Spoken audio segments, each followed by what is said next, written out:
welcome to CITE Career Connect with Kate. My name is Kate Whitfield and I'm a principal with Alta Planning and Design based in Ottawa.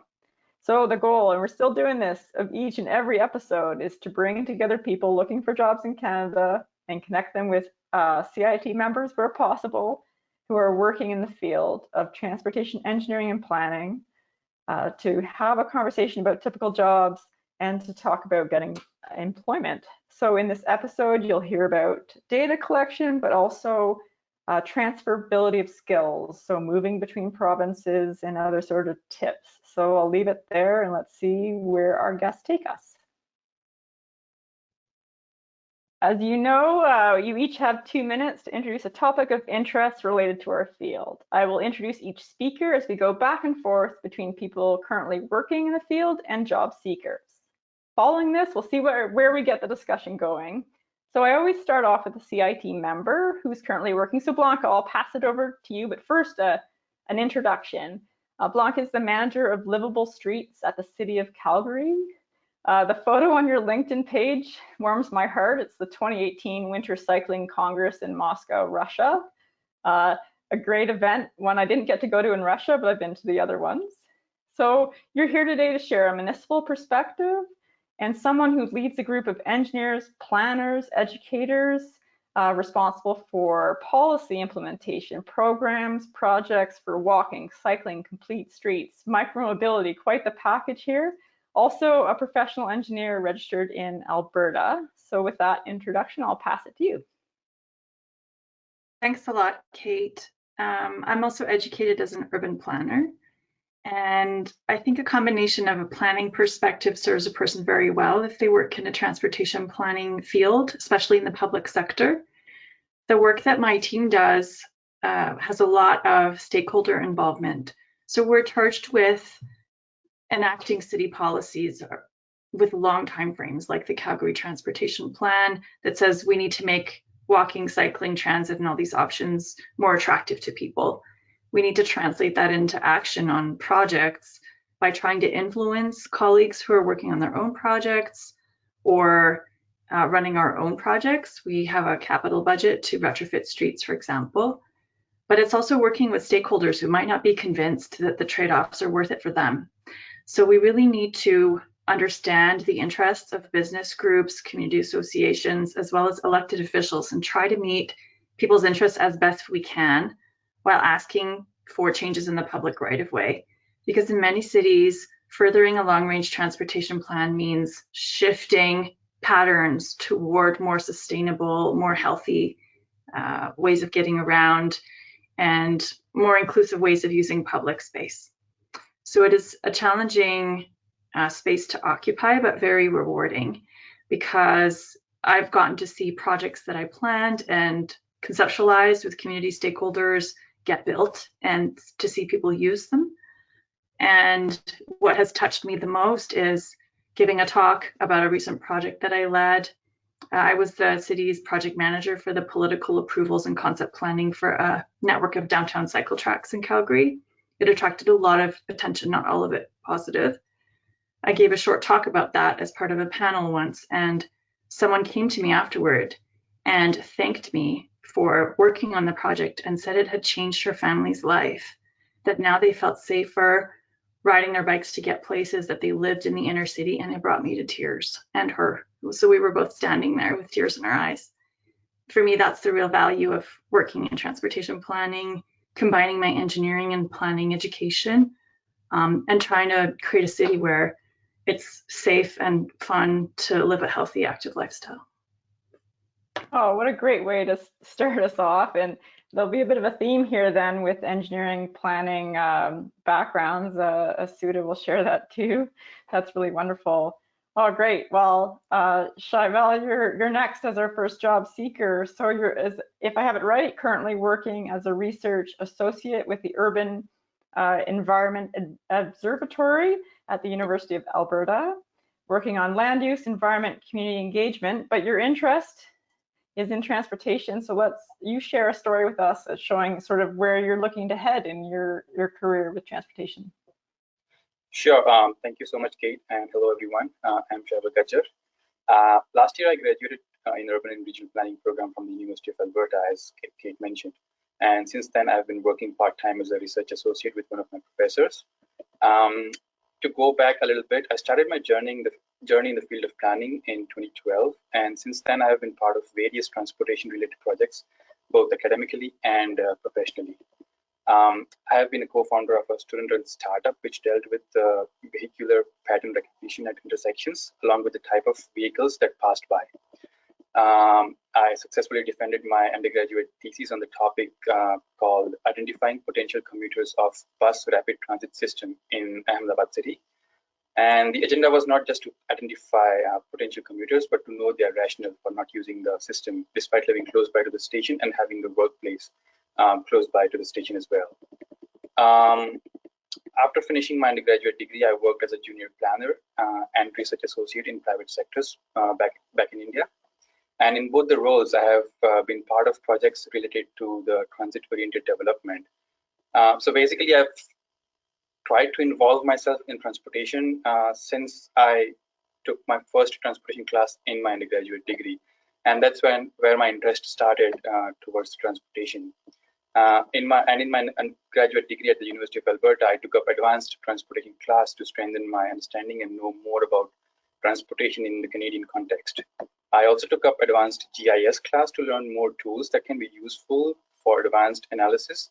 In transportation, I would say I have explored a bit of the technical part, a bit of the transit-oriented development as in the policy side of it, and also the active transportation has been of my interest. So currently, if I say I'm more interested towards the active transportation of the transportation umbrella. So yeah, that's pretty much about my interest or my involvement in transportation. Okay, great, thank you very much. So our next speaker is Isooda. So Isooda works as a school travel planner with Green Communities Canada and is based in the GTA. So Isooda has a Master's of Engineering Design from McMaster and then a Master's of Urban Design from the University of Tehran. So Isooda and I met on LinkedIn maybe a year ago. We've never met in person, but we've become fast friends. So I would say I can't wait to hear your ideas on sort of transferability of skills, getting a job, but also you've been super busy speaking at events. I noticed that, which is part of putting yourself out there, right? So yeah, if you could share your 2-minute story of sort of a typical job in our field, whether you picked school travel planning or not, I don't know, but let's see what you have to share. Thank you. So good afternoon, everyone, and thank you, Kate, for inviting me to be a part of this great initiative. So by way of introduction, I'm Isooda Niroomand, and I'm a school travel planner at Green Communities Canada here in Toronto. By academic background, I'm an urban planner and urban designer, but I'm an active transportation planner by training here in Canada. So at this part of the conversation, I will give you just a hint of what we do at GCC through school travel planning and what we have been doing the past year. But then if we get time, I have a, I think, interesting story of like how I ended up being here from a person doing urban planning from Iran, right? Like my background is totally different from what I do here. So through partnership with both main school boards here in Toronto and then the City of Toronto Vision Zero, we work with families and students, and we want to make sure all students and all families have the opportunity to travel by active, safe, and sustainable modes of transportation, to be able to contribute to create healthier and safer communities for all of us. The work that we do at GCC, especially in the school travel planning program, is very dependent on the conversation that we have with other stakeholders and community members, more importantly, and that is something that has been hit very hard during pandemic. We couldn't rely on schools for our data collection anymore because they already had like so much on their plates during this difficult time, and also we were lacking the support that we had from public health for encouragement and education piece of this work. So to keep the engagement going with the schools around promoting active and sustainable modes of travel. We focused, like during this time, we focused on reviewing our delivery methods and to come up with like plan Bs for this time. And for that, so to just give you a hint, so what we do at the first, like as a first step for school travel planning, we do a walkabout with the communities to be able to gather information from them. And this, during this time of pandemic, was not something doable for us because we weren't able to be on the school sites or to be in contact, like face to face with people, to have those big groups. So we were able to just develop extra resources and tools during this time. So that was a very interesting project that I was involved, and I will explain later on if we have time. Yeah. And there's so much in there, right? Like the job structure, right? The steps you would normally do, and then how it changes with the pandemic. And then, but the service, like the function is so valuable too with the pandemic on travel to school, and then safe travel has a whole other element. So it's really interesting. And then there's a bit of in there about data too, right? And how to use it. So that's great. Well, we're going to keep going, and we're going to go to you, Sarada. Yeah, it's not hard to say, yeah. Yeah, we'll come back around. So Sarada is an EIT based in the GTA with a master's in transportation planning. So 5 years experience with the focus, if I have it right, more on modeling. So we're looking forward to get to know you. So we'll pass it to you for your 2 minutes. Thank you, Kate, for giving me this opportunity today. So I would like to talk about one of the projects that I was involved with. It is to do with the travel demand forecasting for a roundabout located in UK. So the reason I picked up this project is because my core interest lies in transportation modeling, particularly looking at macroscopic road network and analyzing suitable transport policies to improve the road network performance. So the issue with the roundabout was that it was getting oversaturated during peak hours, and this was especially because there was mixing of nearby freeway traffic with local traffic at the junction, causing huge delays and queues. So a scheme was proposed which involved an underpass so that the freeway traffic need not enter the roundabout to make its maneuver. So that way we were trying to reduce the congestion at the roundabout. So we ended up building the do minimum forecast models, which included some highway scheme improvements that were committed to be built in future. Apart from that, we also did the do something forecast, which included the do minimum model schemes as well as our scheme option at the roundabout. So I evaluated and compared both do minimum, do something forecast model to assess if the scheme is actually able to resolve the congestion issue at the roundabout. So I also visualized the results used based on the GIS plots, and I did cost benefit analysis to assess whether the scheme is economically viable.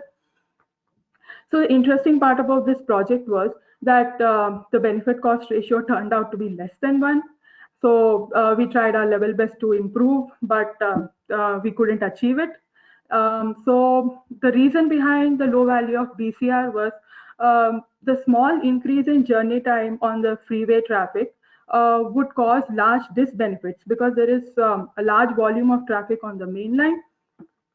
So because of the small increase in journey time, it will result in disbenefits that were capable to override the benefits from the scheme at the roundabout. So leading to overall benefit cost ratio of less than 1. So the governing body in UK, that was the Highways England, they decided not to implement the scheme on the ground based on our findings. I would say we ended up saving a lot of taxpayers' money at the end based on our study. Oh, there's so much in there that's so relevant to conversations with around roundabouts, around like the influence of modeling on decision making, cost benefit analysis. That was great. So thank you for giving that as sort of your story of sort of a project in our field. Next, Arun, it will be your turn. So you reached out to me on LinkedIn and offered to be a part of this as someone currently working in our field. You're an EIT with WSP Canada based in the GTA, but full-time since July. So that says to me that you're someone who pulled off landing a job, full-time job during the pandemic. So you must share your secrets, sir. But first, a 2-minute story on sort of typical task, typical role for you in your day. That'd be great. For sure. Thank you so much, Kate, for the introduction. I guess I have a specific interest in transportation when I go back in 2015 when I completed my undergrad and joined WSP India, and I was working on UK projects. So I have got wide experience in development infrastructure, highways, and a little bit of transportation planning as well. So I have got wide experience in working for different county councils, different organizations like Highways England, and some big projects like high speed rail too from London to Birmingham as well. And while I was in India, while working with different county councils, I really, I got interested, getting higher educations, because higher education is the one of the, I would say, a tool to, enhance your knowledge, skill set, and also to get an international exposure as well. So, like a Northern American experience, right? So I came to Canada in 2018 and then graduated in 2020. So what right now my theme would be for my future is engineering plus safety. So how I'm going to implement, safety, as Isooda was also told, like Vision Zero. Edmonton City Council has already started the Vision Zero project back in 2015 or 2016, and they had the target of getting, zero fatalities by the 2020. Although it was a pandemic hit last year, but we have significantly reduced the fatalities up to the last years. There is a significant reduction. However, the evaluations are still going on, but although it's not going to be, realistically, it's gonna take time. We are also working on autonomous vehicle and connected vehicles as well. So new technologies are emerging as well in the coming next 10 years as well. So we are really hopeful, fingers crossed. But my role is, during the pandemic, I landed a job before the pandemic. That's what I want to answer. I landed the job before my graduation, so it was only just about the matter of time that they just deferred the joining, and I joined by July. Earlier I was supposed to join the team in May, but due to the pandemic, things happen, and I was deferred for the joining for another couple of months. But right now I'm working with a couple of projects on the MTO, and my role is to make sure whatever we are designing, a lot of times we are doing right now are the rehab projects, like whatever is there, either we are doing the widenings, or either we are improving the life of the project by building maybe additional layers to the project, or the asphalt layers to the project, right, to the pavements. And right now, while working on the projects, what I realized is the safety is the one of the most important thing, right? In terms of payment markings, in terms of signs, in terms of even the visibilities and curves and design. So all those geometric parameters are very, very important as well. While I was studying, I always thought, like, why there are accidents when we are designing according to standards. Right? So the answer, very simple, is because we somehow we design up to the standard, but we are not designing for the 100%. We always design, go for 85% or 90%, right? We take the design speed, or the percentile as 85 percentile speed, and then we assume, okay, 15% drivers can still go beyond the speed limits, right? But I believe by the time we are improving the visibility distance, we are taking some cautionary measure, and whatever we can do within our limits, because there are a lot of constraints, there are property constraints, there are other land measurements constraints. So we try our best, and we try our best to actually maximize the safety, and whatever the parameters we can design with the as per the standards that are governed by the MTO and the OSTO standards or the TAC manuals. So right now, yeah, I'm exploring. It's been like 8 or 9 months in Canada working with WSP, but it's been a pleasure experience, and I'm quite on, like, learning new things, and I'm hopeful to continue my journey, learning on new things, and exploring new ways, and putting on new innovative ideas to actually enhance safety on the road, so that it could benefit to our community and society, and make the this whole community roads as safer place, so that people feel safe when they commute from one location to another location. So you might have gotten the job before the pandemic, but you would have onboarded, you would have started they're in your Yes. house as opposed to arriving on day one at maybe an office space with a desk and a computer set up. But yeah, we'll come back to that. That's great because we got to give Michael a chance. He's our last 2-minute talk, Michael. So Michael reminded me that we met in 2017. He was in the class when I taught at Carleton urban planning to engineers. The first time I attempted teaching 100 people for 3 hours on this topic of trying to bring urban planning to engineers. So Michael, we'll come back around to influencing engineers with the planner brain when we get into the group discussion maybe. But Michael has a bachelor in civil from Carleton University here in Ottawa, so we're actually in the same city. But if you could take your 2 minutes and share your story, that would be great. Okay, thank you for the introduction, Kate, and hello, everyone. The project that I was involved in was redesigning the Albert and Slater corridor in downtown Ottawa as part of my final design project in my final year of undergraduate studies. The project was for me and my team to redesign the corridor as a result of the reduction of bus traffic following the opening of the Confederation line in Ottawa. And after assessing three design alternatives, we decided to go ahead with redesigning the corridor into a balanced multimodal roadway with widened sidewalks and the addition of cycle tracks.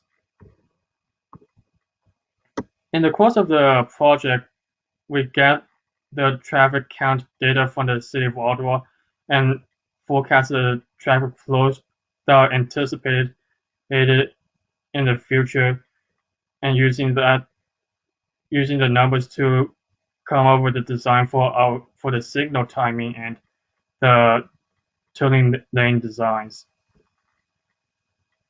Furthermore, we also consulted the transportation master plan and official plan published by the City of Ottawa and check out the guidelines, especially with regards to accessibility and pedestrian and cycling plans, and fit into and how that can be applicable for the redesign of Albert and Slater. And in addition, in the course of using AutoCAD to design the corridor, and in addition to using AutoTurn for the design checks for the intersection curve design, we also consulted the geometric design guide for Canadian roads published by the Transportation Association of Canada, and the arterial traffic manuals for design reviews and calculations, where for my role it is to assess the design safety of the cycle tracks, both horizontal and vertical curves. It's great, and it's great. I mean, would be familiar with the project you talked about, Albert and Slater, but when the real city projects, right, are used there in the classroom for Right. capstone projects are really wonderful opportunities. And then that last comment there, so that the use of some of the online courses right now to help resume while you're searching. And MicroStation, Ottawa's a user, Toronto's a user, I don't know, Calgary, Blanka, is Calgary a CAD or a MicroStation city? I don't know, but it's still interesting as terms of people's skills and what they bring. Yeah. So Blanca, I'll go to you first because there was a theme in there around data. So maybe even you could do the Calgary downtown bike grid, but any project, sort of like a use of data in making a case, and then we'll sort of go around and talk about that because that was definitely in there related to safety, related to what Isooda talked about, related to modeling. So if you could just tell a story with data, that'd be great. Sure. I can use the cycle track network as an example. So we collected data. Luckily, we had resources to do lots of data collection. And part of it was counting the number of people that were already using bikes on the roads that we wanted to change, as well as how many vehicles were passing through there. That was part of our regular counting. Then we did special counts along the roads we wanted to change to count not only how many people were using bikes, but did the person appear to be under the age of 14 or over the age of 65? Did they appear to be male or female? Were they riding on the sidewalk instead of the road? If they were riding on the road, were they riding the wrong way? We have a lot of one-way roads in our downtown. And what to count is really important. And if it's a new type of project, there might not be a lot of guidance for it. When I was creating the data collection and evaluation plan, there was no national guidance or even American guidance on what to count. And so I was looking at what other cities had done to evaluate their bike lanes, iterating what we had done on prior bike lane evaluation projects.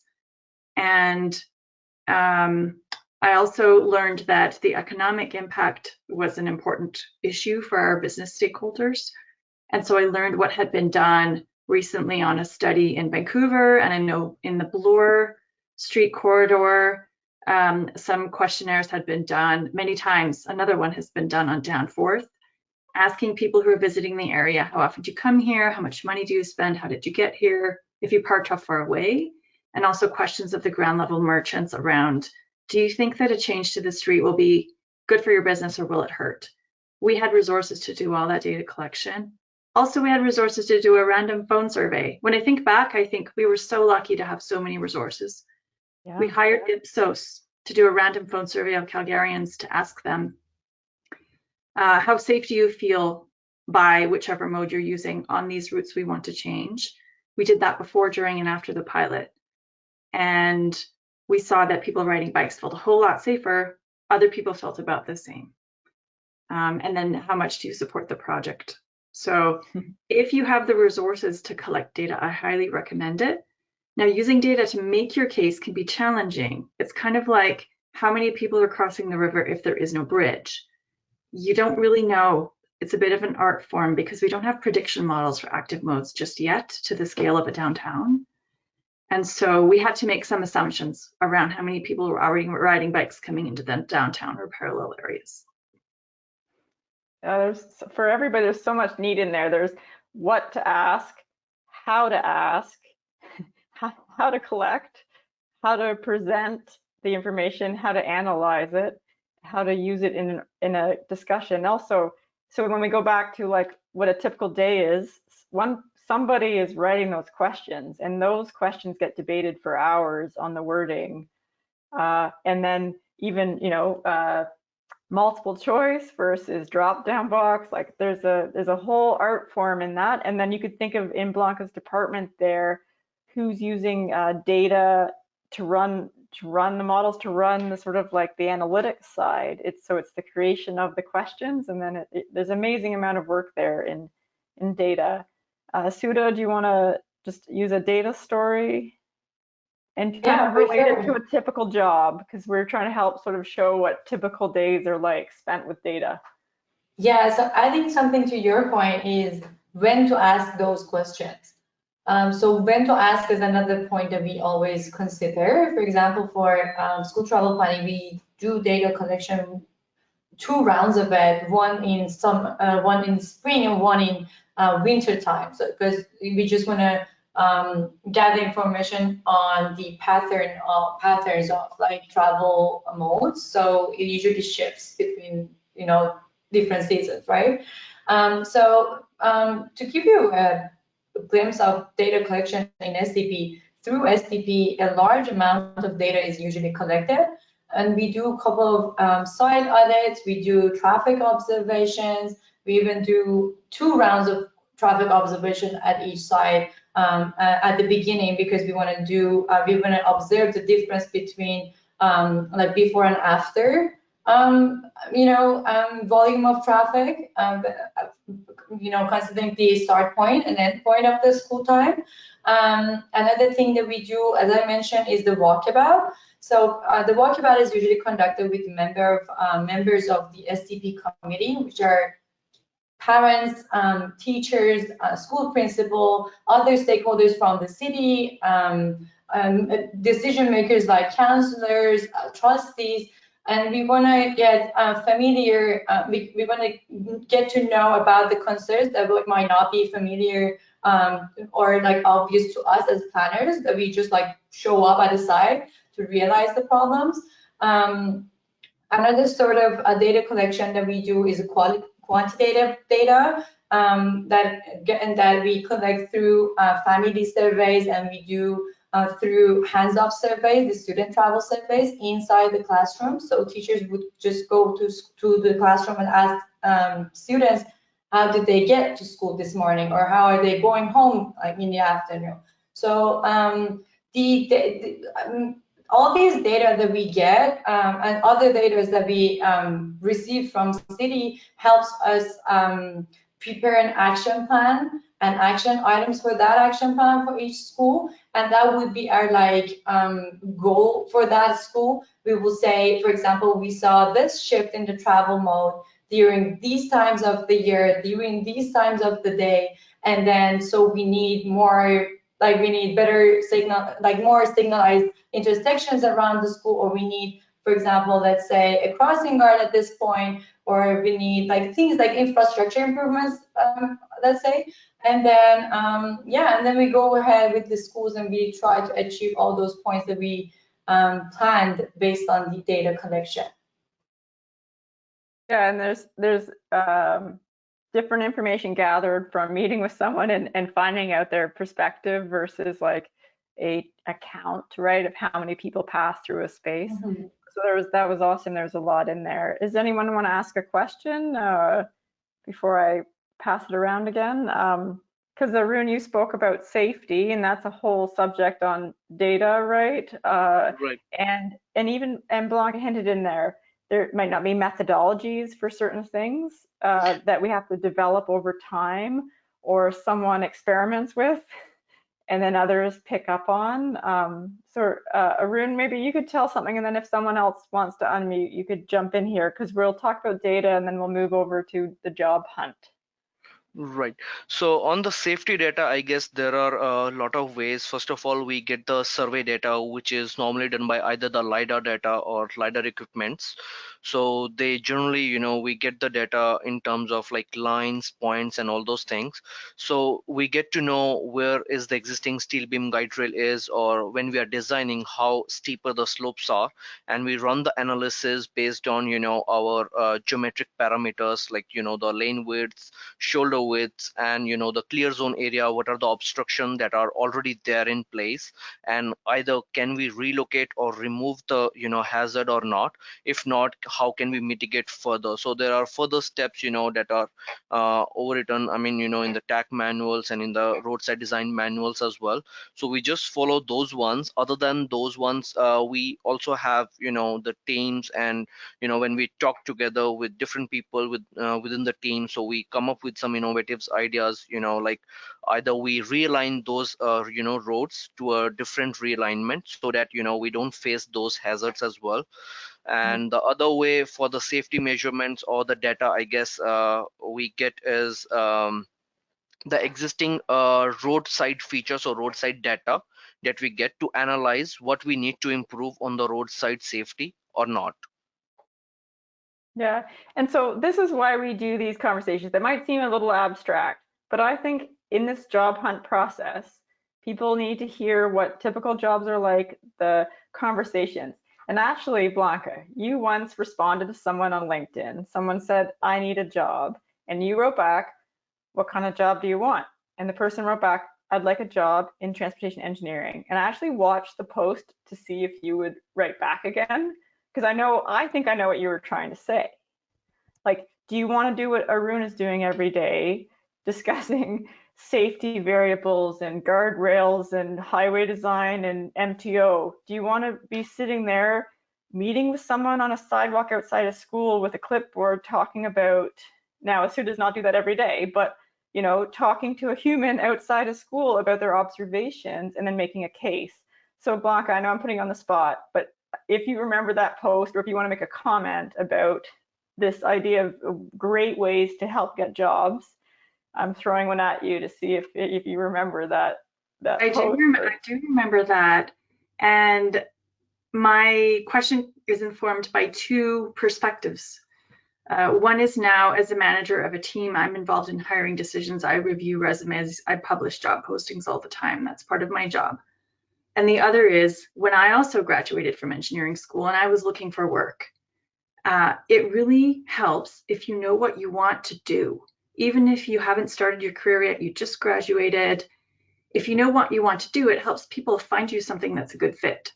So transportation engineering is such a broad field. You could be designing intercity highways, you could be doing stuff at schools, you could be making presentations to council members and getting them to change corporate policies. You really have to know what you want. And for me, this starts as a values identification exercise. What really matters to you? Is it logistics, like trucks being safe on intercity highways? Is it kids getting to school? Is it listening to local community members and trying to serve them with their issues? Do you like politics? Do you want to work in the public sector? That would be my suggestion, because if I'm reviewing your resume, I want to see that you're a good fit, not just that you want a job in this very wide field. If you're not into this job, you probably won't care about it. I will try to train you and you'll probably move on to something else. And then I'll have to start all over again and you'll be frustrated. That's my advice. And then to build, and if you don't know yet, there's still an inclination of your nature or what you like. Like, do you want to be in front of screens with a big, amazing computer model that you are amazing at knowing all its variables? Then you have a certain type of brain that wants to do that. And it does also mean you're not committing for the rest of your life to be strapped to your desk, but you still have that kind of brain. If it's geometric design and you love every every detail, then you're going to have that personality. So that's what I'm looking for when I read, like something that sort of tells me.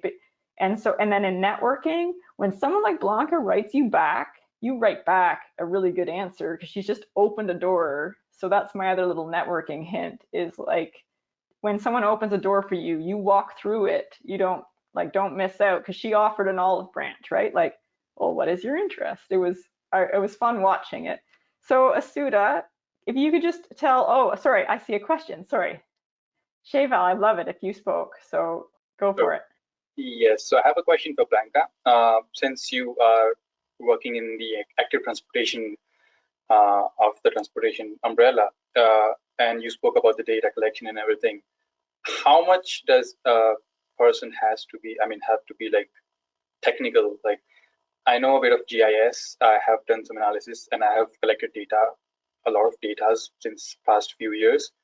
How much technical does a person have to be in terms of being part of the active transportation team? I don't know if I'm clear or not, but yes, you are. Now, even active transportation is quite a wide field. It depends if you like making policies, working with decision makers, like the more political side, making a lot of presentations, meeting with community groups. That's more like a policy planning engineer. Do you like working on networks, like creating networks and prioritizing links and networks for your citywide active transportation plan? Do you like geometric design? Deciding how many tens of centimeters should go to this part or that part of the cross section? How can you design a safe pathway or a cycle track or intersection detail that hasn't been done before? Or do you like the data collection and analysis, or do you want to try to integrate active modes into forecasting and data models? So even that's quite a wide field. So I would say it really depends on what interests you. You can touch active transportation in all these different areas. And of course, because I love this subject, I'm going to add, I can also tell if you write me that you're an avid cyclist, I actually know that you don't know the subject very well, because that isn't the best way to describe someone in the field, because we're not talking about, you don't have to be avid and you don't have to be a certain person to work in this field. So I can tell. So I just want some language. So if you say you have an interest in active transportation, make 3 references to something intelligent in the field and you will get through the resume read. I know that sounds silly, but like the, people, human, walking, and maybe like some kind of recent study or recent thing going on in Calgary that shows a little bit farther into that, like you're dipping your toe in, you'll prove it just in how you write.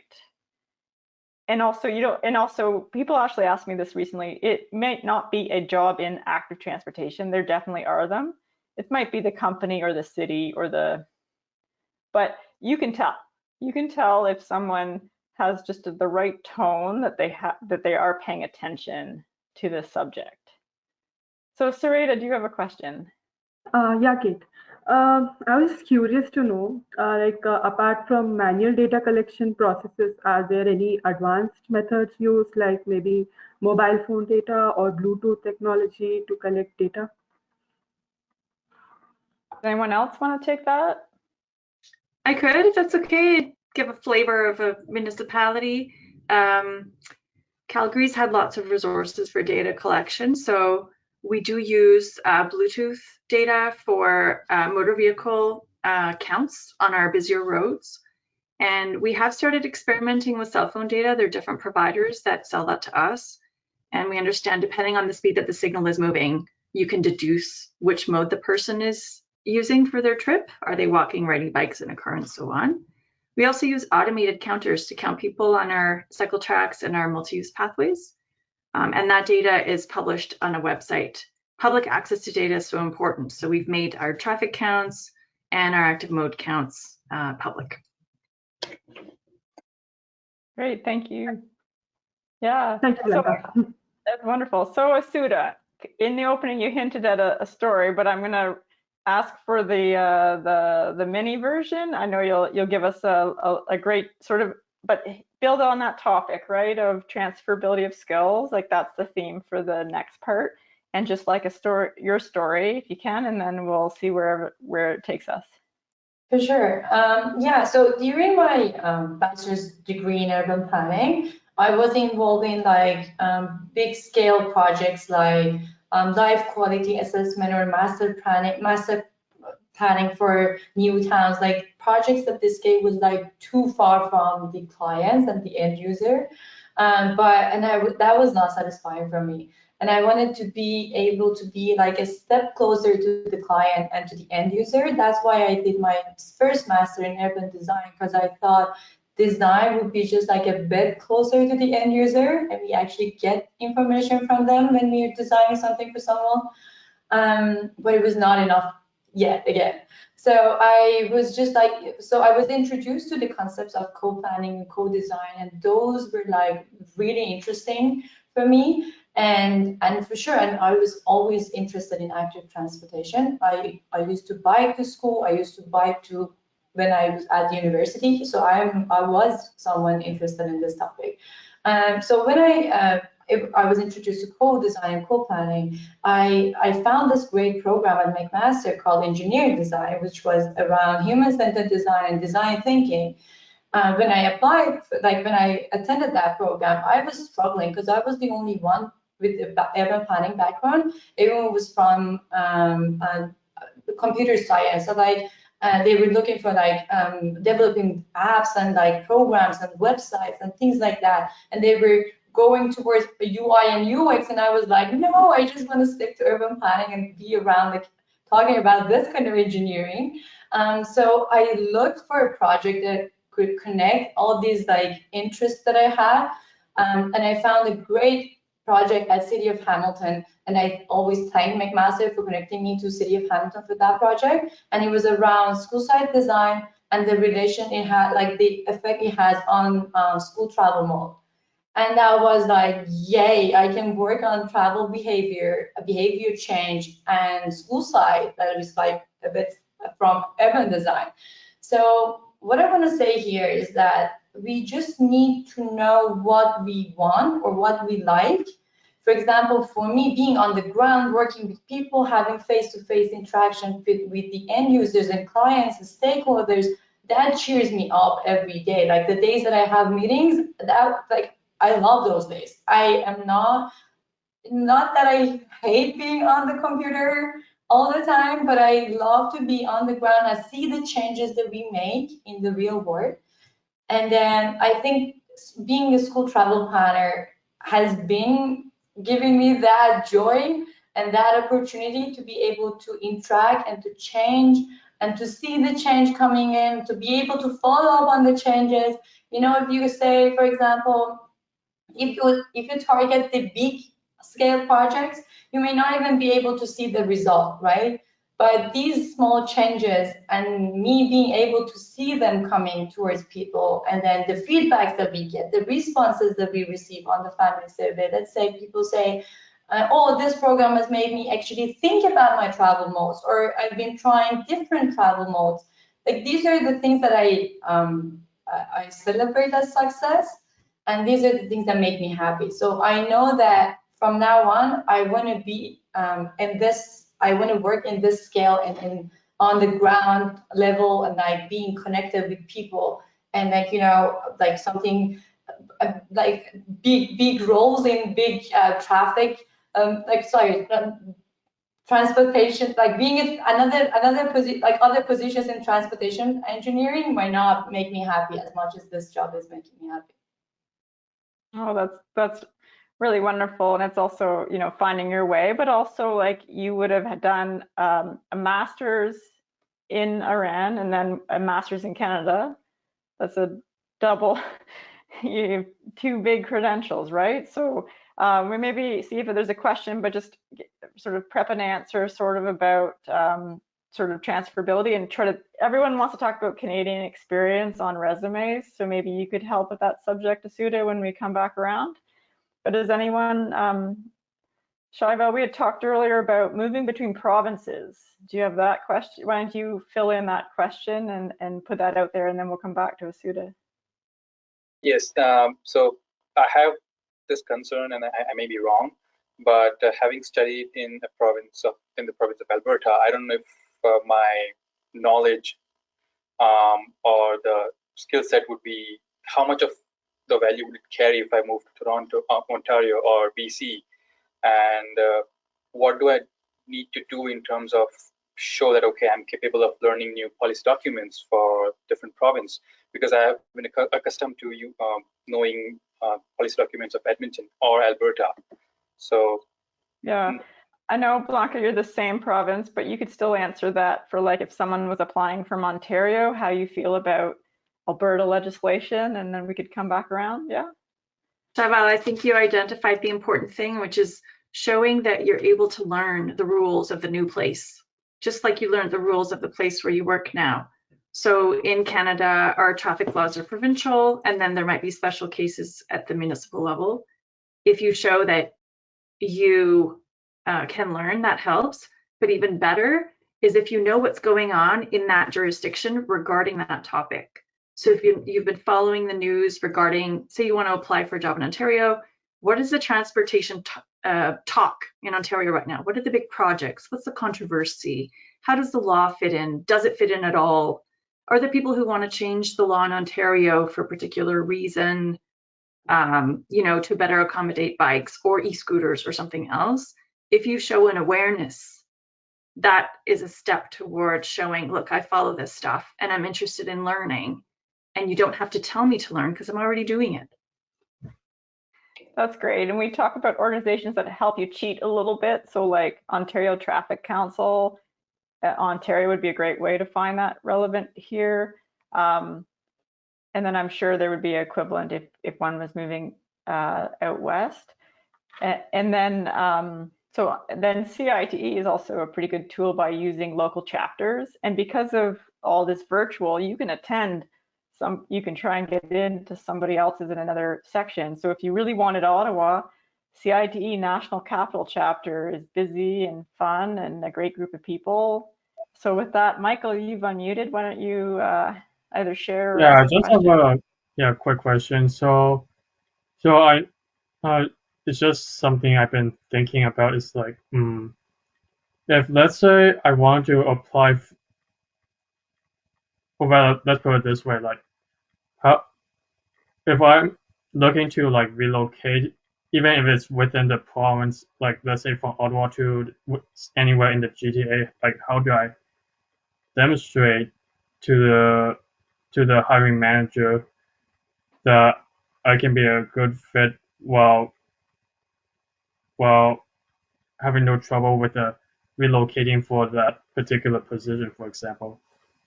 Yeah, I mean, I always encourage people in the top of their cover letter or wherever they put your location. It does, like you are in Ottawa, show that you're in Ottawa. And then it's kind of implied that, you know, that you would move if you were applying to a job that has a specific location. So I don't think you need to give text to willing to relocate.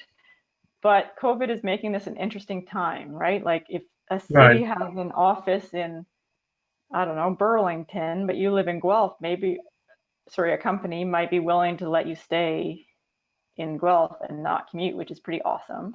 So I don't think you need space, because if you're applying, it's implied. Like if you apply to the city of Calgary, it's implied that you are willing to go there, kind of thing. I would suggest. But Okay.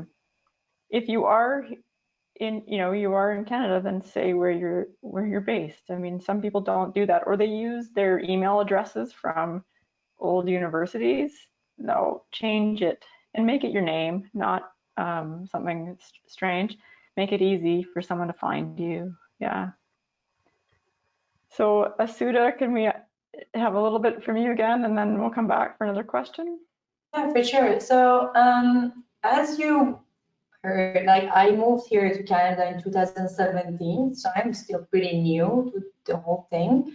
And when I moved here, I moved here for that master's program. So I graduated in 2019, and I had zero Canadian experience, and I was very stressed out. I was in the process of applying for jobs, and everywhere they were just talking about Canadian experience, and I was like going crazy. I was like, oh, I have 2 master's degree, but how can I show that I know stuff? I don't have any Canadian experience. I used to work for a consulting firm back home in Iran, but the thing is, like, every time that I was bringing up that name or that company's name, no one knew about it. So they were like somehow just skipping that part. And I was like, no, don't skip it, because that's like 4 years of my life. But that's all I have to talk about, right? So, and I got, so the network that I had was great. One of them was Kate. Kate reviewed my resume at that point. And the comments that I received at that period from many people was that you don't need to show Canadian experience. You just need to show that you are capable of doing stuff like items, tasks for each job posting, right? So just take the job posting, take a moment on it, and think like which parts you can actually do. And from the projects that you had from back home or school or whatever experience that you have, just take those tasks from the job posting and bold them in your previous experiences. So it doesn't need to be in Canada. It doesn't, you like for data collection experience, you don't need to do that in Canada to be able to deliver that, right? Any sort of data collection is an experience, right? So yeah, that was a really great point that people told me, because just looking at samples and templates of the resumes and trying to make yours like one of those, it's not going to work if you're not from Canada, because people graduate and they have like they're your age, but they have 10 years of experience. You cannot be like that, right? Because you've immigrated in between and you've not lost, but you've just like you have a gap of 2 or 3 years that like they've been working, right? And one thing that I can add here is that the connections and the networking that I've done during pandemic, like it's been crazy. I think this time is not I know it's a hard time for recent grads, but I can say it like you cannot do anything. You can do so much, because I think even for us, like newcomers or people who are new to the field, this is a great opportunity like this time, because now, the previous connection, so before this time, people who had like the better connections were the ones that you would see most of the time. But during this time, everyone's just working from screens, like you're behind the cameras. So it's like a bit of equal opportunity for everyone to just show up and do stuff. So I think if you just update your LinkedIn and make real connections on that platform, it would help you a lot. Like that would do magic. LinkedIn does magic, honestly. It's fun, and I bet some people, they've asked me that, what do you actually say? But we'll save that, because like, how do you actually reach out to get an answer? But Arun, do you want to add anything or share even onboarding in For sure. 2020? For sure. I would like to add a couple of things to all the job seekers as well. So it's about the confidence that you show to the hiring manager that you're confident of doing that job.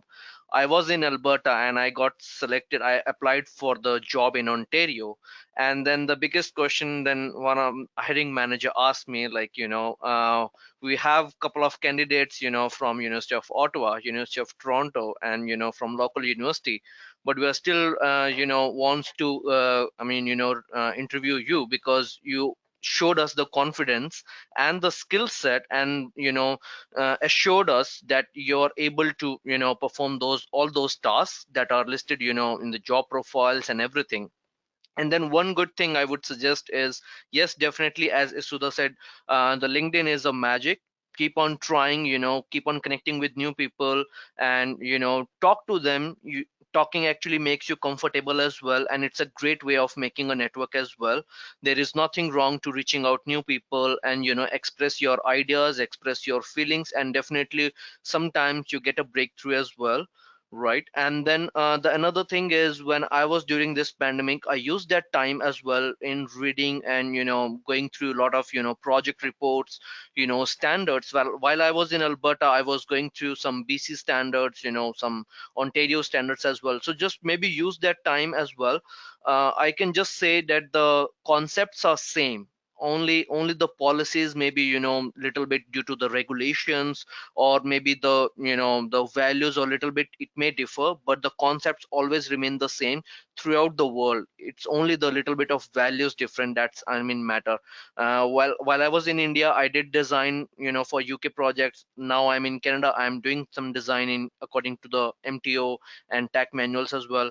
The concepts is always same, so just stick to the concepts, trust on yourself, and keep on applying, and you'll definitely hear something good. I love it. And Shaival, I'm going to pick on you because I can single you out because you're the planner, right? So I can pretend I'm singling you. You have confidence, like we spoke. You reached out to me, I reached right back because of how you came across. Like you said, this is my interest, and you have a confidence in the material you present. Now, we're also not saying that everyone has to have a certain personality of big uh, huge, big, I'm amazing and just take on the world. But it's true to yourself, right? And true to how you come across, and you came across that way. So I, like, for everybody, I have faith that it will work out. And I know, Michael, it's an undergraduate, so you're sort of in a different pool with an undergraduate degree, in Sarada, a master's in engineering. I mean, you're in a different pool too, but this is a start, but you have to use it your way, but take advantage of it. So CITE is incredibly valuable, right? As resources to read, to reference. The newsletter can tell you about somebody, and then you can use that to connect them. It gives you a little opening. And then these talks, and then the other episodes, right? Is you just need to find your way to use it to just sort of open some doors. And that's lovely what Isooda said, like, instead of thinking, it is hard times, absolutely, but it can be a level playing field. And I love that it came from you and what you had to share there, Isooda. And it's so fun to see where you're gonna go next. It's fun. So I'll go around too. We're gonna wrap up, but like, Blanka, do you wanna close with a tip? And we kind of go through everybody, just close with a tip. I think my tip is really to know yourself and what gives you meaning and joy in your life, and find that in your career, and then your career will be a wonderful adventure, like a magical adventure, and you'll never be bored. That's awesome. Arun, do you want to go again just with a tip? Yeah, I would say maybe just maybe show some confidence in yourself. If you are trusting yourself, then only the hiring manager is going to trust you, right? And another thing is, yeah, sometimes people do have some long resumes or maybe short resumes. It doesn't matter. It only matter is your willingness and interest to actually learn the new things as well and make yourself fit for the job. Okay, Isooda, do you have something to add? I can give you just a small hint, tip, sorry, that don't mind doing like starting from the ground and then go up. So when I started this position, everyone was like, maybe you can apply for other positions as well. When do you want to move on? Like, this is something that I hear every time. Like, when do you want to move on from this position? I'm like, I'm happy. And just do whatever makes you happy for that period, right? Maybe 10 years from now, like I don't want to, like maybe at that time I don't want to do this, but at this point I'm happy that I'm doing this, and I don't call it like, you know what? Some people say, oh, with masters you need to start from here, and I started applying for like intermediate planner positions, or like planner positions, or like transportation planners, like, you know, the higher level positions. But I think the success is when you start from down, and then you start building up experiences and skills and everything, and then every time that you're moving up, you will be more confident. You won't be stressed out. So don't mind starting from like a level that you know, like people say, it's just like down for you. Don't, like, I don't know how to say this correctly, but like, yeah, so don't mind doing anything. Everything is an experience, so you will learn from anything you do. Awesome. So I think we'll wrap it up there. Thank you, everybody. So for more of these episodes, we use the CITE website to keep everyone up to date, and then ask people to subscribe to the YouTube page if you want to see when new ones come up. And thank you, Steve, in the background there, for your busy job. And I'll use this chance to say, every CITE member, make sure you vote in the election. Colleagues have put their names up for a volunteer job and put their selves out there to, you know, for the public to comment and vote on them. So they deserve some votes to show support for those efforts. So I'll plug that too, and I'll end there and say thank you.